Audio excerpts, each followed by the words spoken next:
jalan yang lurus.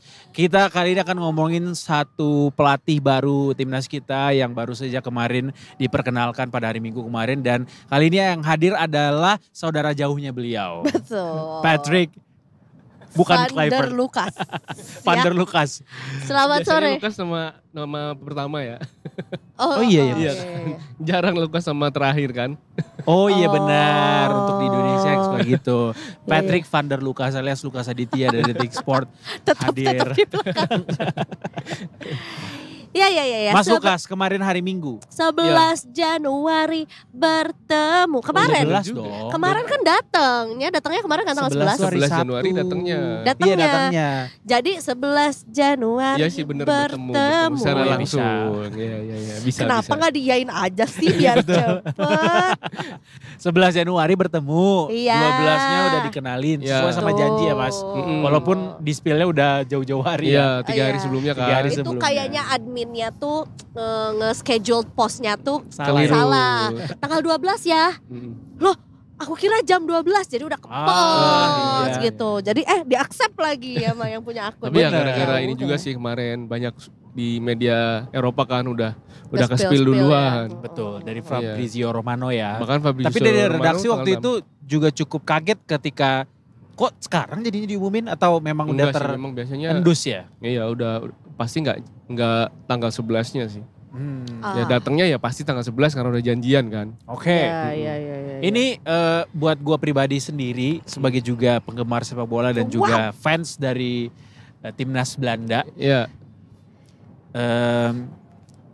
Kedatangan Kluivert justru jujur bikin gua Antusias. antusias justru. Kayak walaupun sebelum-sebelumnya kita juga udah pernah dilatih sama yang berdarah Belanda ya Mas ya. Tapi ya ini seorang Patrick Kluivert yang kayaknya baru pertama kali, correct me if I'm wrong Mas Lukas, bintang sepak bola Eropa, dunia yang levelnya udah internasional, ngelatih timnas kita baru ini ya Mas? Ya dulu kan juga ada Luis Milla kan. Luis Milla, tapi Luis maksudnya Milla tidak nggak mempunyai popularitas seperti Kluivert. Iya, Kluivert iya, kan iya.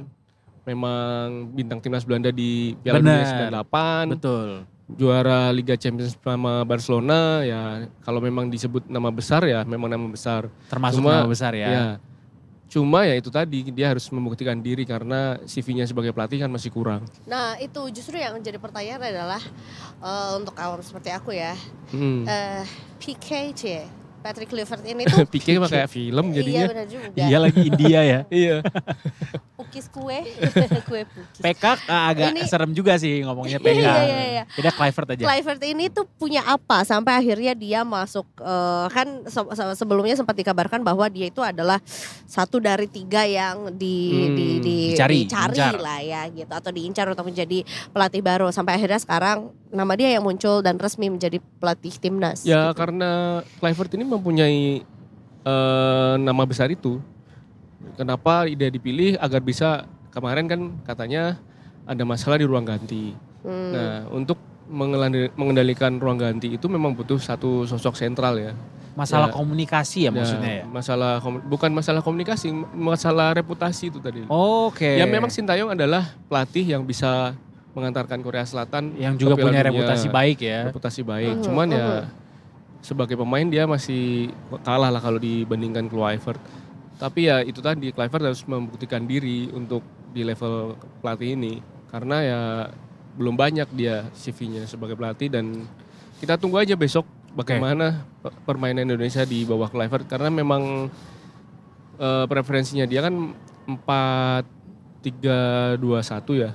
Dia pakai 4 back 4-2-3-1. 4 back sementara Sintayong kemarin pakai 3 back. Pakai 3. Ya kita lihat nanti bagaimana dia mengoptimalkan pemain-pemain yang kita miliki ya pemain-pemain keturunan atau pemain lokal yang kemarin katanya pemain lokal akan menjadi jantung permainan timnas kan. Nah kita tunggu aja nih bagaimana racikannya nanti. STY juga bilangnya kan gitu waktu itu. Apa itu sebetulnya harapan? Harapan atau bukan ya harapan sih karena setiap ada sesuatu hal yang baru pasti ada harapan baru juga begitu. Iya. Terlepas dari berbagai macam kontroversi, kontra yang disampaikan oleh para penggemar sepak bola juga soal bagaimana kenapa jadinya ditunjuknya Kluivert gitu ya. Kita fokus deh nih. Ini udah di kepalang ditunjuk pelatih baru Mas Lukas ya. Kita lihat ke depan ini apa yang akan dari hasil kemarin konferensi pers dan juga mungkin ada beberapa wawancara yang dilakukan. Yang dilihat dari Detik Sport, kira-kira apa perubahan yang akan dilakukan seorang Patrick Kluivert di timnas nantinya, Mas? Salah satu yang kemarin harus kita ingat-ingat ya, Patrick Kluivert itu dia bilang kalau saya sebagai pemain pelatih itu suka kalau timnya megang bola, artinya kita akan memperagakan ball possession. Sementara kemarin di bawah Sintayong kita lebih banyak menunggu dan melakukan counter cepat kan.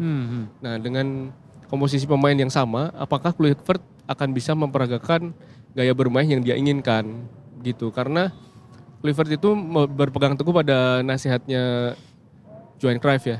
Ya kalau kita mau menang ya kita harus bisa pegang bola agar bisa menciptakan peluang lebih banyak dan bisa mencetak gol lebih banyak lagi dibandingkan lawan. Dan beredar juga nama-nama daftar staf kepelatihan di media sosial yang kita lihat didominasi sama menir-menir gitu ya. Bahkan kayak more than 80% itu adalah dari Belanda gitu. Kayak seberapa kental nanti nuansa Belanda akan disetrumkan ke timnas kita.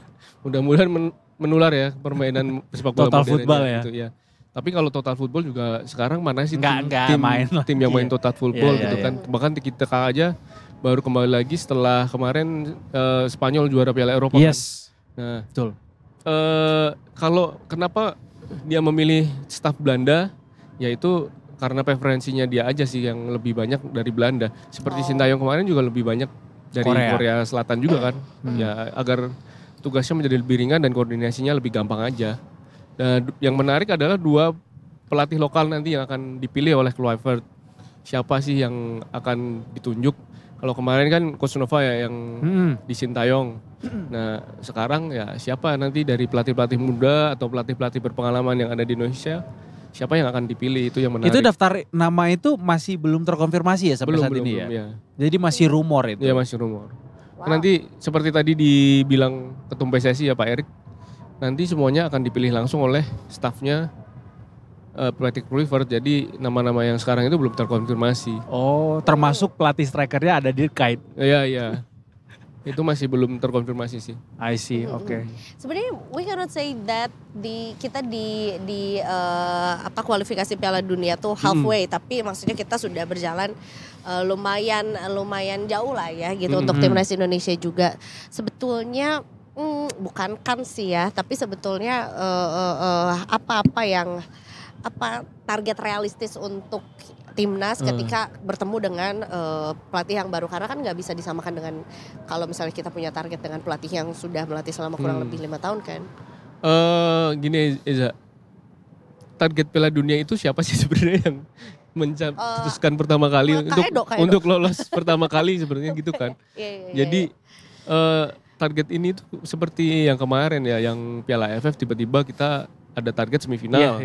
Nah sekarang Piala Dunia karena kita ada di posisi yang cukup bagus, sekarang tiba-tiba targetnya dinaikin. Ada di tengah jalan ya? Di tengah jalan. Sampai seperti yang kalau kemarin mencermati wawancara anggota Korea Sulingga kan sebenarnya target kita itu lolos Piala Dunia 2030. Nah untuk 2026 ini ya kita cuma sampai babak keempat kalau nggak salah. Dan ini juga sudah lewat dari target sebenarnya. Sudah hampir mencapai target karena babak keempat kan targetnya di awal itu.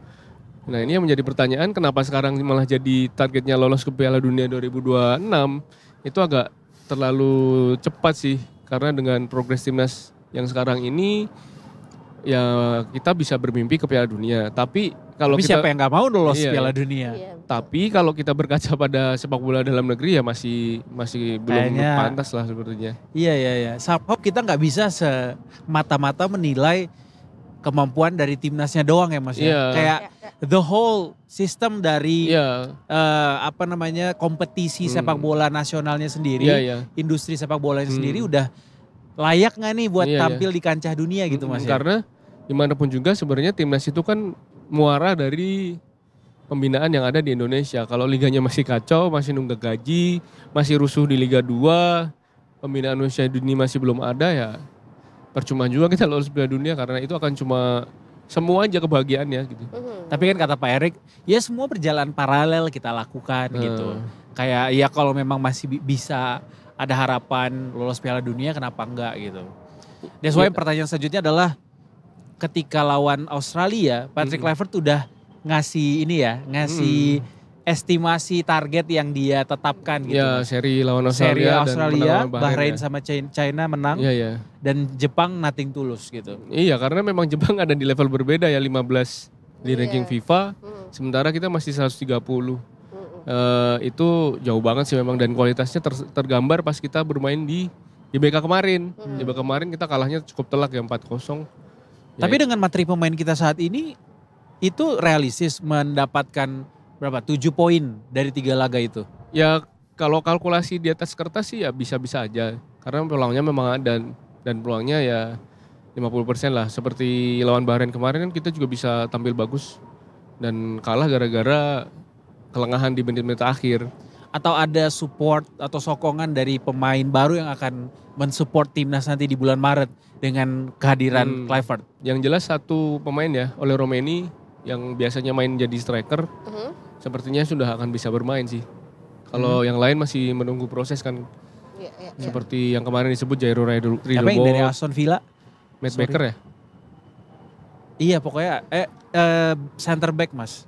Center back. Iya lupa namanya aduh. Sepertinya kalau center back kita akan ini sih, akan terlalu gemuk nantinya. Karena sekarang aja. Oh terlalu banyak ya. Dengan squad saat ini center backnya udah ada banyak banget. Ada Jordi Amat. Mungkin Patrick mau bikin formasi 6 back. yang di depan siapa? Jadi backnya kayak Bonucci semua. Lempar bola lambung jauh. Terus tinggal disambut sama strike gitu. Ada satu hal lagi yang patut kita cermati kemarin adalah soal menit bermain ya.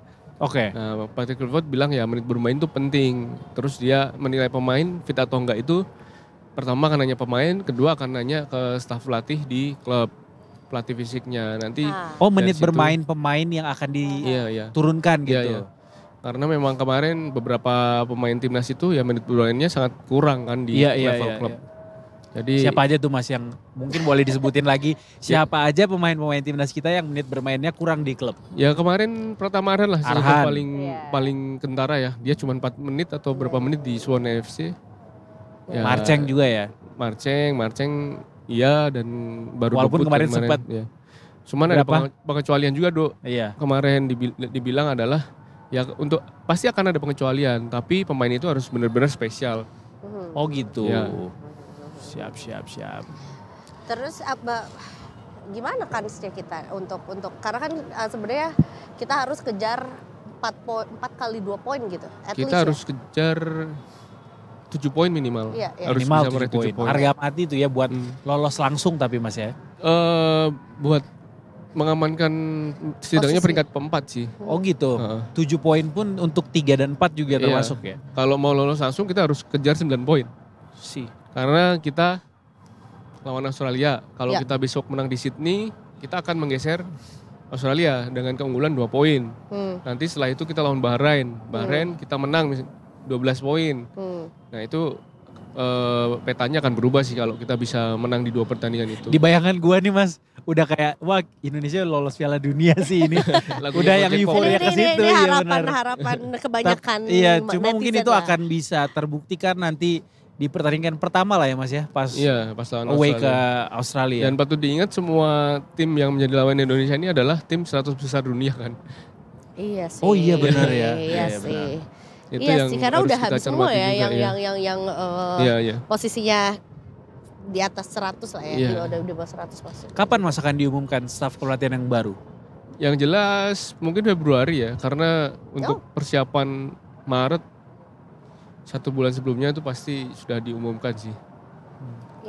Kluivertnya udah balik lagi kah atau masih di Indo? Katanya kan dia akan pulang dulu ke Belanda baru balik lagi ke Indonesia. Oh gitu. Ya, bulan depan baru akan safari ke tim-tim di Indonesia kan untuk memantau Liga 1, mencari pemain. Apa dia mau scouting dulu ya? Iya. Dia ngecek udara dulu. Apakah oke? Dan nanti kumpul pertama akan di Sydney kan, nggak di sini. Langsung kita ke Sydney. Iya. Maret yang mendatang. Yang mendatang. Menuju ke pertandingan selanjutnya nih di bulan Maret nanti. Indonesia butuh memperbaiki apa di bawah Patrick Kluivert ini, Mas? Lini serang, Lini serang ya. kita harus maksimal memanfaatkan peluang yang didapat. Dengan Dan- komposisi pemain yang ada sekarang cukup gak? Atau masih butuh lagi tuh termasuk tadi yang tadi Mas Ya mungkin Lukas bilang?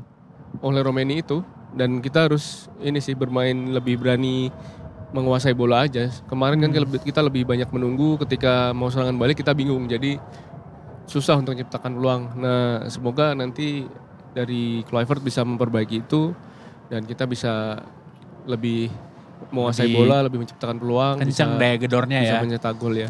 Daya gedor sesuatu yang baru. Si apa namanya?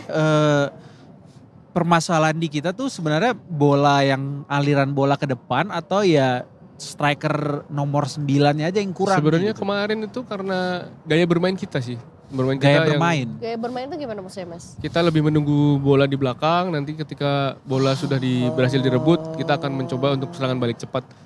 Nah itu kan terbukti di pertandingan lawan Arab Saudi yang golnya Sandi itu kan, dan juga gol kedua Marcelino itu kan juga. Kalau kita yang- bisa bermain PD dengan cepat menguasai bola kayak gitu mestinya Ya tapi itu balik lagi juga ke Keberuntungan. kualitas pemain juga kan. Ya. pas main. Apakah pemain kita cukup berani untuk memegang bola ketika bermain melawan tim-tim yang lebih di atas kita?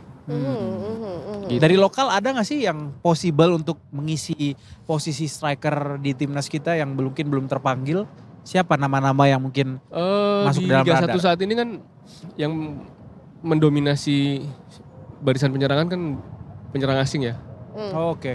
Nah, ada satu pemain yang mencolok sih, memang mencuri perhatian, yaitu si Egy Maulana Fikri yang kemarin Egy. memang sedang jarang mendapatkan kesempatan bermain di era Sintayong. Tapi dia di Liga 1 sudah mencetak 9 gol ternyata, dan itu ada di barisan papan atas striker-striker tajam di Liga 1.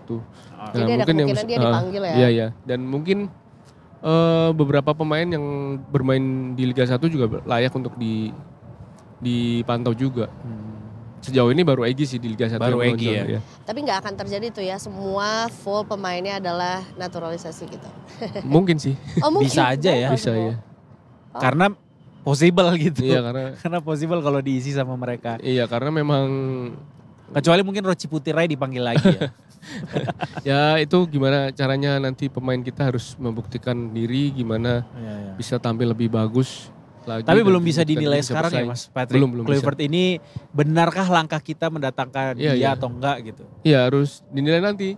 Setidaknya nunggu satu Iya. pertandingan dulu.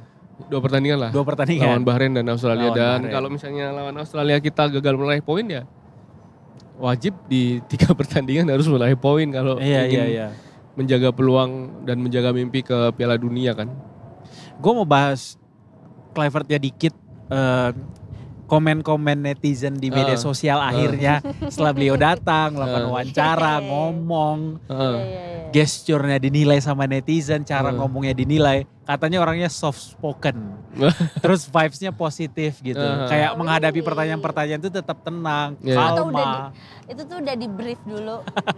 Kayak apapun pertanyaannya, lo harus tetap Stay calm. stay mindful, stay demure. Very cute sih. Very cute sih. Tapi itu kan skill yang harus dimiliki oleh pemain Bener sih. top sih. Tapi lo ngelihat sesuatu itu juga gak Mas? Kayak vibes-nya memang berasa kayak nih orang positif atau gimana gitu. Sebagai jurnalis yang pasti udah banyak nemuin pelatih-pelatih yang kayak dia gitu. Jadi baca gerak-gerik. Dia adalah orang yang mempunyai public speaking yang bagus saja. Oh termasuk Iya. kategori pelatih yang punya Iya, public speaking iya. bagus ya. Iya.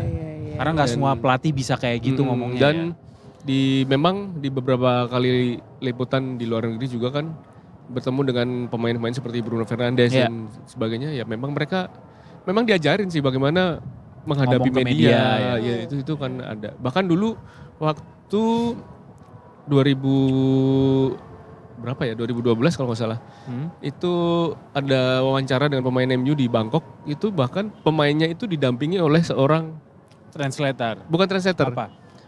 admin, bukan admin ya, staff PR-nya MU. Oh, untuk kasih tahu direction gimana cara jawabnya, Hmm. ini bisa dijawab. Jadi enggak sebelum gitu wawancara dimulai karena video juga mereka diberi brief dulu, Iya, wartawan dan pemainnya diberi brief. Ini yang nggak boleh, ini yang boleh. Ya, ya, Dan, ya, ya. dan itu memang skill yang harus dimiliki sih oleh. Tapi Patrick Kluivert jadi salah satu yang memang punya skill yang bagus untuk. Ya karena dia juga pemain gitu. yang kelas top kan di saat bermain dulu. Bener sih. Make sense, make sense. Termasuk juga apakah sebetulnya juga Kluivert ini punya apa ya? Sudah bertemu sebelumnya dengan beberapa pemain timnas kita di klub lain atau mungkin pada saat mereka masih berada di luar. Mungkin yang pemain-pemain keturunan di Belanda pernah bertemu Kluivert ya. Tapi ya kalau yang Liga 1 baru kemarin dan Rizky Ridho, Witan Sulaiman, Egy. Makan malam itu ya? Ya, Ricky Kambuaya yang 5 pemain dari klub-klub yang ada di Jakarta. Benar. Ya, sukses untuk timnas kita. Welcome, berarti Coach. the next apa namanya? Objektif. Apa sih milestone yang akan kita tunggu dari tujuan yang harus goalnya itu adalah gimana kita bisa mendapat poin di Australia. Kalau 1 poin bagus, menang lebih bagus lagi. Kalau kalah ya kita harus berusaha lebih keras lagi untuk bisa menjaga mimpi ke Piala Dunia. Cuma Piala Dunia itu masih ini sih. Kayak kemarin kita ke Olimpiade yang pas U23. Iya benar. Kayak kan, di akhir-akhir juga ya akhirnya pupus ya. Jadi kayaknya harusnya untuk menjaga mental nggak breakdown, kita nothing tulus saja ya Mas. Iya, nothing tulus saja. Dan di Olimpiade kemarin itu yang menjadi gambaran terbaru kan. Kita mana pernah membayangkan akan sampai sejauh itu kan. Benar.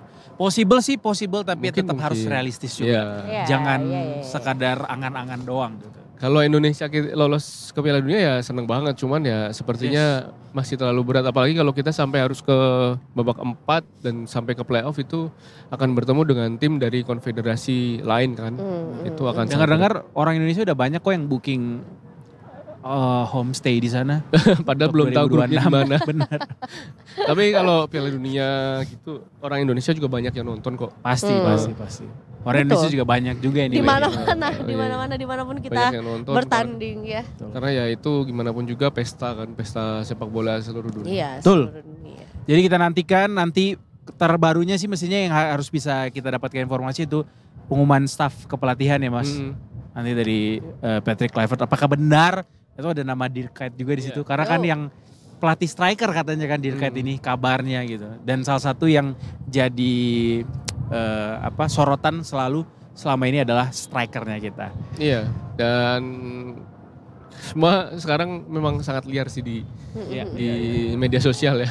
Iya. Ada yang Sintayong mau jadi direktur teknik lah, ada yang Dirk mau jadi pelatih striker, ada yang Irfan Bahdim sudah dipilih menjadi pelatih lokal ya. Kalau yang pasti semuanya tadi udah dikonfirmasi sama Mas Lukas itu belum official ya Mas, belum ada pengumuman resmi ya. Ini selalu jadi berita hot lah apapun itu ya. Selalu. Ya gongnya besok tanggal 20 Maret sih. Kita lihat hasilnya seperti apa. Iya benar. Apa yang sudah diputuskan PSSI apakah berhasil atau enggak ya kita nilai di 20 Maret. Miss udah bisa main di situ ya? Miss kan udah kemarin lawan Arab Saudi kan? Oh iya Saudi dia udah ya. Yang di sana. Iya benar. Lawan Cina lawan Bahrain kan udah. Enggak maksudnya setelah itu kan dia cedera, belum dipanggil lagi. Kemarin di klub masih belum bermain sih, kayaknya masih recovery. Tapi Maret kemungkinan. Semoga ya. Semoga ya.